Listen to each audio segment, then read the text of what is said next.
Assalamualaikum warahmatullahi wabarakatuh. Halo semuanya, perkenalkan nama saya Lauren Dewa Angelina sebagai mahasiswi Prodi D3 Kebidanan Unsika. Di sini saya akan sedikit sharing atau berbagi ilmu mengenai kesehatan reproduksi perempuan. Baik, di sini kita akan membahas tentang kesehatan reproduksi perempuan. Namun sebelum itu kita harus mengetahui apa itu definisi reproduksi. Jadi reproduksi berasal dari kata re yang artinya kembali dan produksi yang artinya membuat atau menghasilkan. Jadi maksud reproduksi di sini adalah kemampuan makhluk hidup untuk menghasilkan keturunan yang baru yang bertujuan untuk mempertahankan jenisnya dan melestarikan jenis agar tidak punah. Pada manusia, untuk menghasilkan keturunan yang baru diawali dengan peristiwa pembuahan atau sering kita sebut itu dengan konsepsi. Sehingga dengan demikian reproduksi pada manusia dilakukan dengan cara generatif atau perkembangbiakan atau sering sebut kita dengan seksual. Untuk dapat mengetahui reproduksi pada manusia, maka harus mengetahui terlebih dahulu organ-organ kelamin yang terlibat serta proses yang berlangsung di dalamnya atau disebut dengan anatomi fisiologi. Baik, tadi kan kita sudah mengenal definisi reproduksi, apa itu reproduksi. Kemudian selanjutnya kita akan membahas tentang definisi kesehatan reproduksi. Tadi hanya reproduksi, sekarang menjadi kesehatan reproduksi. Nah, di sini ada definisinya, yaitu kesehatan reproduksi menurut Konferensi Kependudukan di Kairo atau ACPD adalah keadaan sehat menyeluruh, meliputi aspek fisik, mental, dan sosial. Bukan sekedar tidak ada penyakit atau gangguan di segala hal yang berkaitan dengan sistem reproduksi,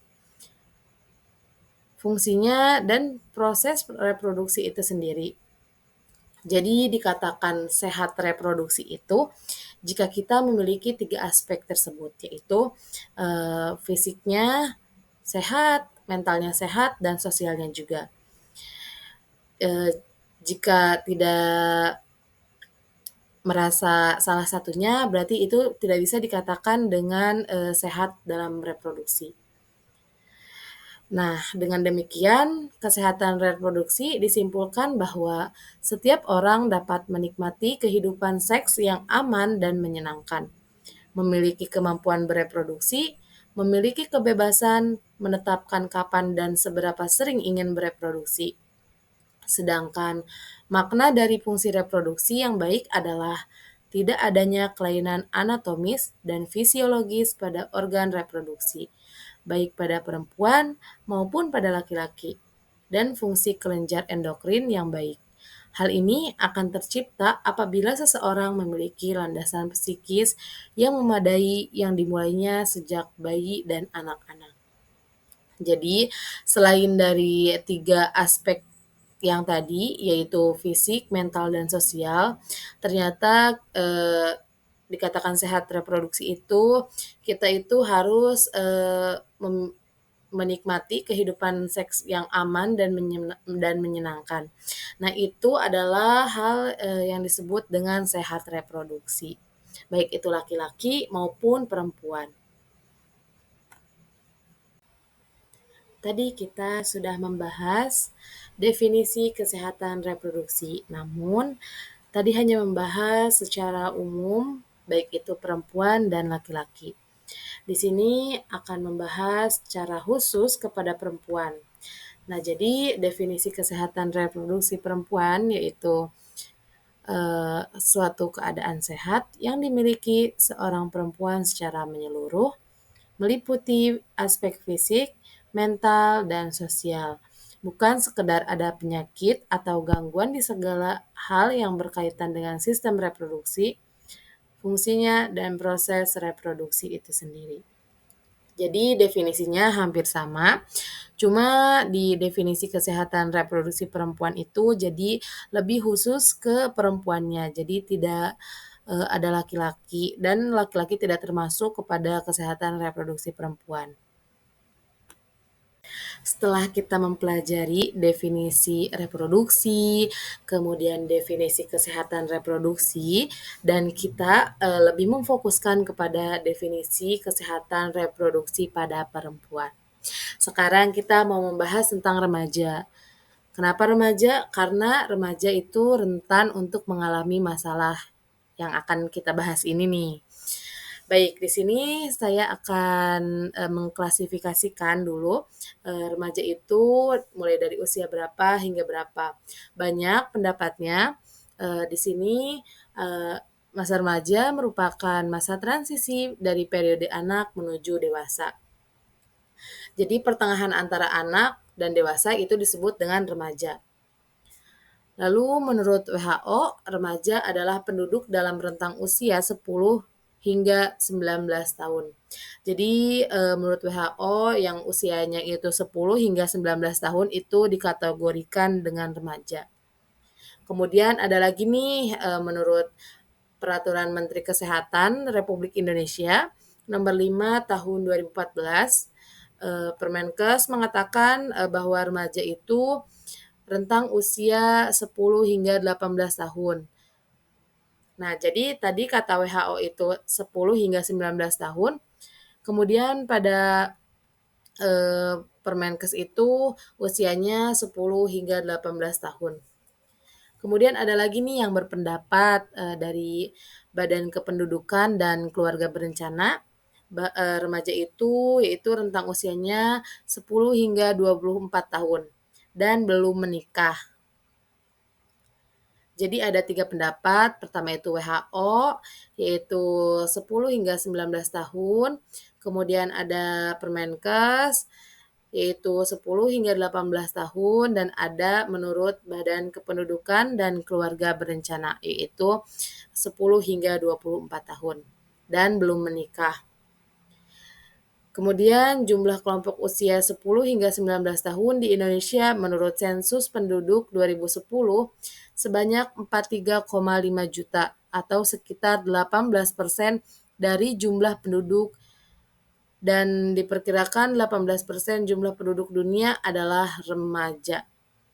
Masa remaja sangat erat kaitannya dengan perkembangan psikis pada periode yang dikenal sebagai masa pubertas yang diiringi dengan perkembangan seksual. Jadi kenapa kita mengangkat topik masalah remaja ini? Karena remaja itu mayoritas penduduk yang banyak di dunia ini. Kemudian, pada saat remaja mungkin, akan mengalami banyak masalah, dan pada saat itu juga peralihan mulai dari, pertengahan antara anak-anak hingga dewasa, mereka akan mengalami pubertas. Nah, di sini, pubertas ini mungkin, untuk beberapa anak, bisa beradaptasi dan ada yang tidak beradaptasi. Ada yang tidak bisa beradaptasi, mungkin, bisa beradaptasi juga namun perlahan. Baik, di sini ada faktor yang berpengaruh buruk terhadap kesehatan remaja. Nah, ada beberapa faktor, ini ada 5 faktor. Yang pertama itu faktor masalah gizi. Nah, kenapa gizi bisa menjadi salah satu faktor yang berpengaruh buruk terhadap kesehatan remaja? Jika misalkan gizinya tidak baik atau tidak tercukupi, mungkin, remaja akan mengalami anemia, karena remaja itu, sekarang banyak yang tidak memperhatikan makanannya, dan itu dapat menyebabkan anemia. Contohnya itu dengan makanan-makanan seperti seblak, bakso, dan sebagainya. Lalu jika gizinya kurang misalkan, kemudian, akan menyebabkan pertumbuhan remaja tersebut terhambat. Nah, kemudian selanjutnya yaitu ada masalah pendidikan. Jadi masalah pendidikan itu sangat berpengaruh buruk terhadap, kesehatan remaja. Kenapa?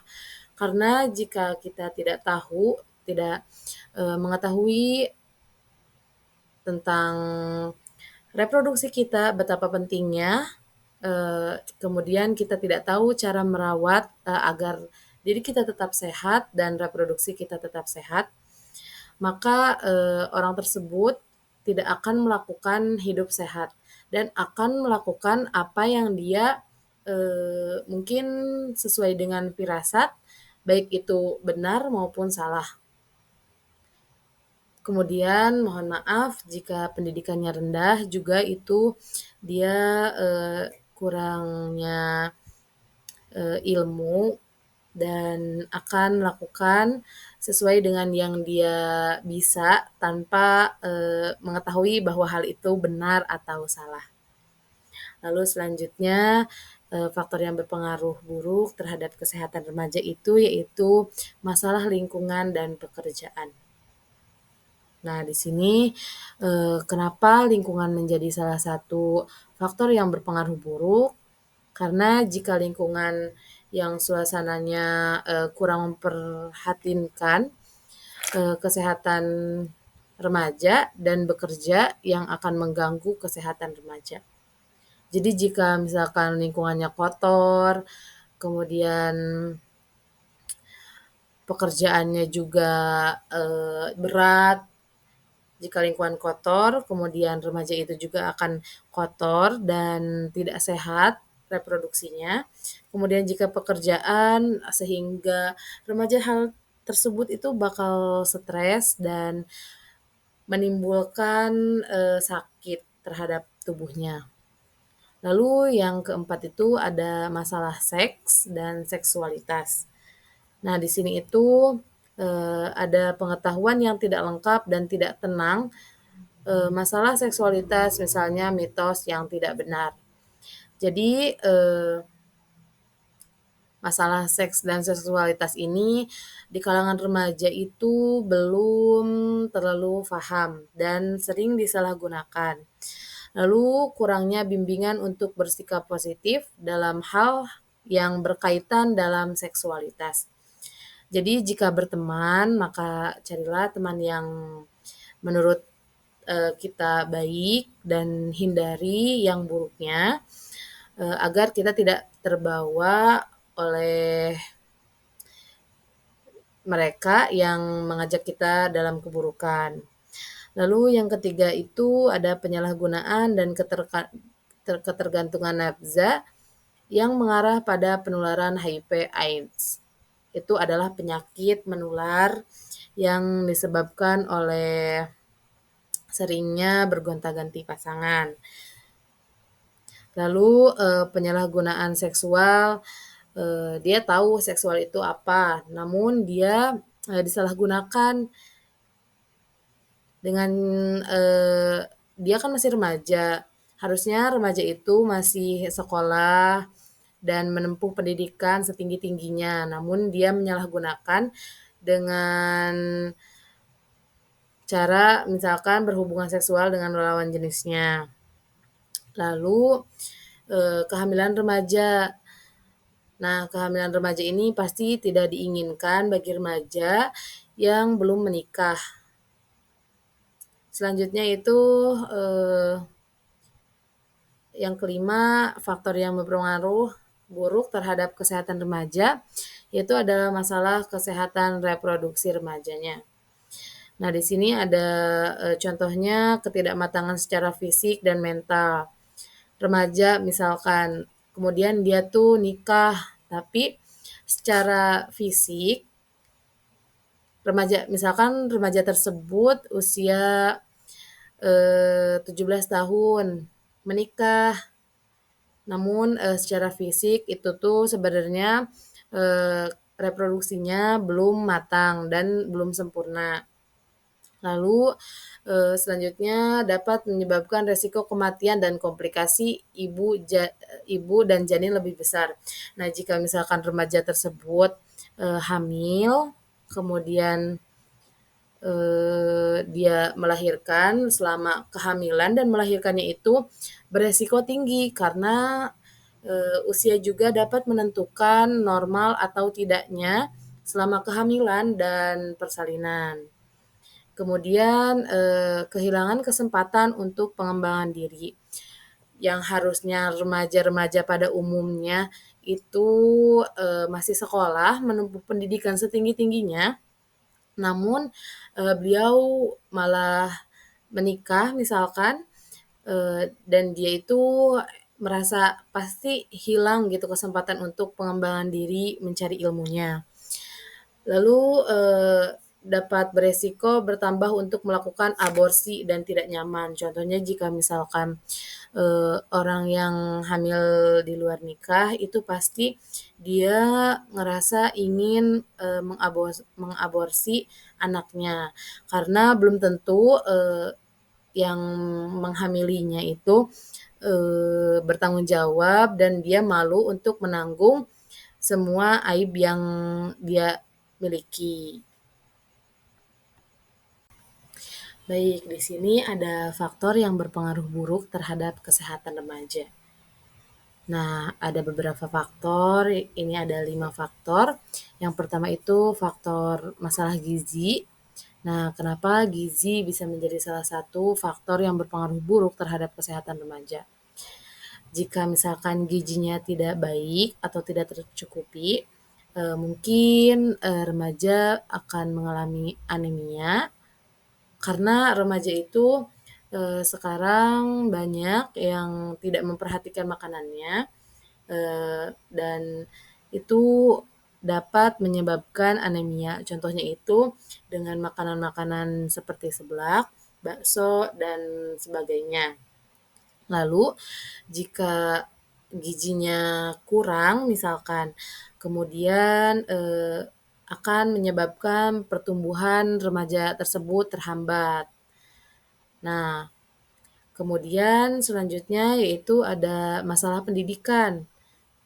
Jadi masalah pendidikan itu sangat berpengaruh buruk terhadap, kesehatan remaja. Kenapa? Karena jika kita tidak tahu, tidak, mengetahui tentang reproduksi kita, betapa pentingnya, kemudian kita tidak tahu cara merawat, agar diri kita tetap sehat dan reproduksi kita tetap sehat, maka, orang tersebut tidak akan melakukan hidup sehat dan akan melakukan apa yang dia, mungkin sesuai dengan firasat, baik itu benar maupun salah. Kemudian mohon maaf jika pendidikannya rendah juga itu dia, kurangnya, ilmu dan akan melakukan sesuai dengan yang dia bisa tanpa, mengetahui bahwa hal itu benar atau salah. Lalu selanjutnya, faktor yang berpengaruh buruk terhadap kesehatan remaja itu yaitu masalah lingkungan dan pekerjaan. Nah, di sini, kenapa lingkungan menjadi salah satu faktor yang berpengaruh buruk, karena jika lingkungan yang suasananya, kurang memperhatinkan, kesehatan remaja dan bekerja yang akan mengganggu kesehatan remaja. Jadi jika misalkan lingkungannya kotor, kemudian pekerjaannya juga, berat, jika lingkungan kotor, kemudian remaja itu juga akan kotor dan tidak sehat reproduksinya. Kemudian jika pekerjaan, sehingga remaja hal tersebut itu bakal stres dan menimbulkan, sakit terhadap tubuhnya. Lalu yang keempat itu ada masalah seks dan seksualitas. Nah, di sini itu, ada pengetahuan yang tidak lengkap dan tidak tenang, masalah seksualitas, misalnya mitos yang tidak benar. Jadi, masalah seks dan seksualitas ini di kalangan remaja itu belum terlalu paham dan sering disalahgunakan.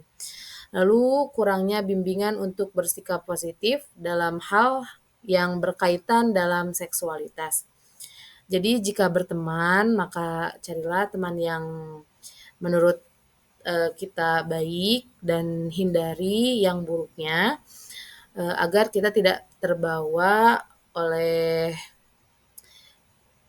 mereka yang mengajak kita dalam keburukan.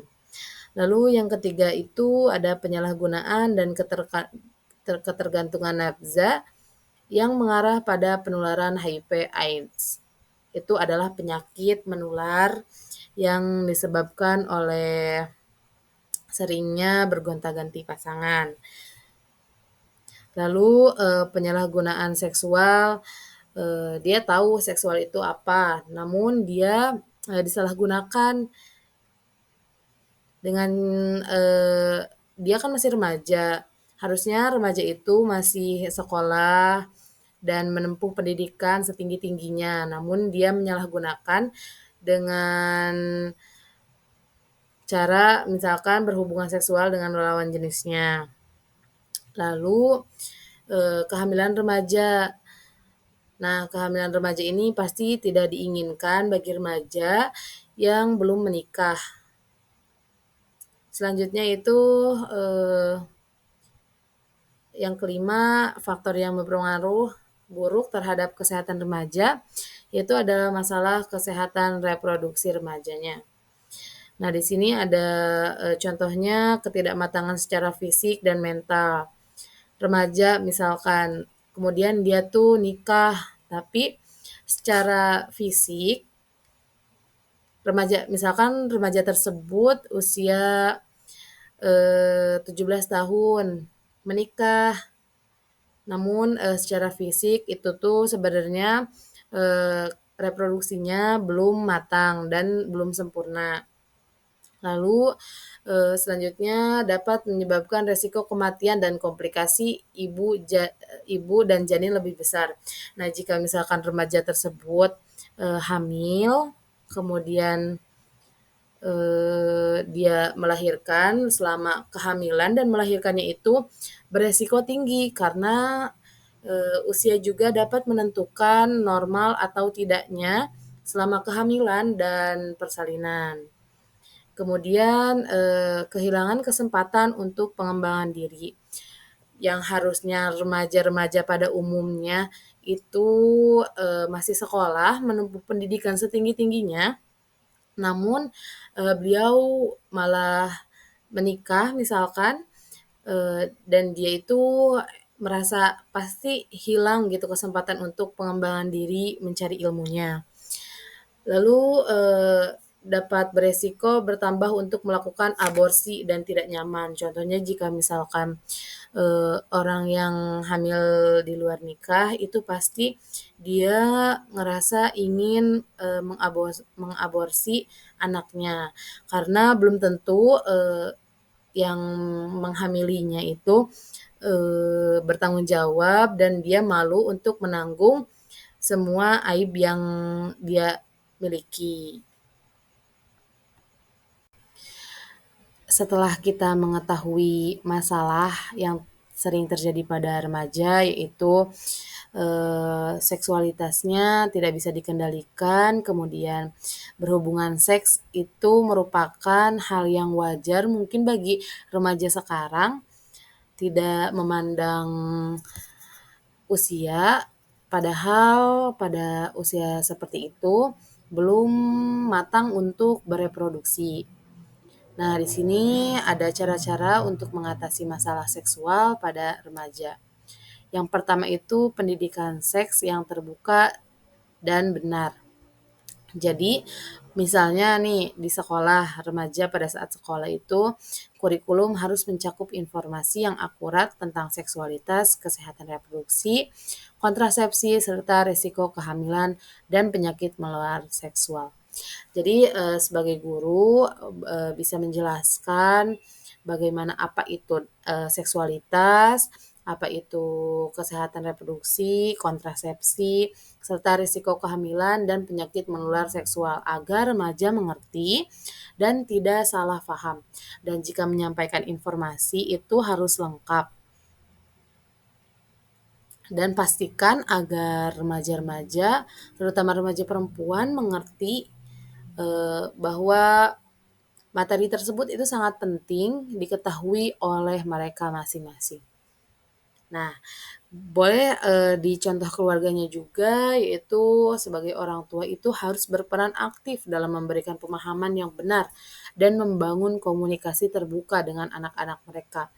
Jadi jika misalkan seorang anak terbuka kepada orang tua, pasti tidak ada yang disembunyikan, dia bakal terus, orang tuanya bakal terus, menasehati dan anaknya pun bakal menuruti apa yang orang tua inginkan. Namun berbeda dengan orang tua yang tidak ingin komunikasi misalkan dengan anaknya atau menelantarkan anaknya, maka anaknya pun akan merasa, tidak dihargai dan dia akan melakukan hal yang semenah-menahnya. Lalu, yang kedua itu memberikan akses ke sumber informasi yang valid. Nah, di sini itu dapat mendorong remaja untuk mendapatkan informasi dari sumber terpercaya seperti dokter, tenaga kesehatan, atau situs web resmi yang dikelola oleh organisasi kesehatan. Kemudian menyediakan buku, seminar, atau aplikasi yang membahas seksualitas dengan pendekatan ilmiah. Jadi tidak cukup dengan belajar.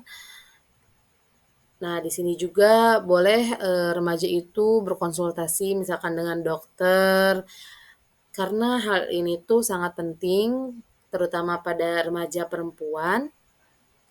Jadi, setidaknya boleh untuk membaca buku, kemudian mengikuti seminar-seminar yang diselenggarakan, atau juga boleh, aplikasi yang membahas seksualitas. Misalkan bisa menanyakan juga di misalkan Halo Dokter. Kemudian, yang ketiga itu menanamkan nilai-nilai dan etika seksual. Nah, di sini itu jadi, seperti menjelaskan bahwa hubungan seksual bukan hanya soal fisik, tetapi juga tanggung jawab emosional dan sosial. Tadi di awal sudah dijelaskan bahwa sehat dalam bereproduksi itu harus secara fisik, emosional, dan sosial, merasa menyenangkan dan juga aman. Nah, juga di sini remaja harus tahu bahwa cinta itu tak harus dibuktikan dengan hubungan seksual. Jadi, jika misalkan kita mencintai seseorang itu, boleh untuk dipendam mungkin, namun tidak harus selalu pacaran. Karena, eee, namanya juga, cinta mungkin tidak bisa dikendalikan, eee, mungkin saja ada yang hilaf salah satunya atau dua-duanya. Lalu yang keempat itu pencegahan informasi yang salah atau mitos seksualitas. Nah, di sini memberikan edukasi tentang mitos yang beredar seperti berhubungan seks satu kali tidak akan menyebabkan kehamilan. Nah, ini tuh salah. Karena kehamilan bisa terjadi kapan saja saat terjadi hubungan seksual tanpa kontrasepsi. Jadi itu tidak benar, katanya kata mitos nih, kalau misalkan sekali nggak apa-apa deh, nggak hamil, nggak bakal hamil. Nah, itu tuh bohong. Karena bisa aja terjadi kehamilan itu, apalagi kita itu tidak menggunakan alat kontrasepsi seperti KB.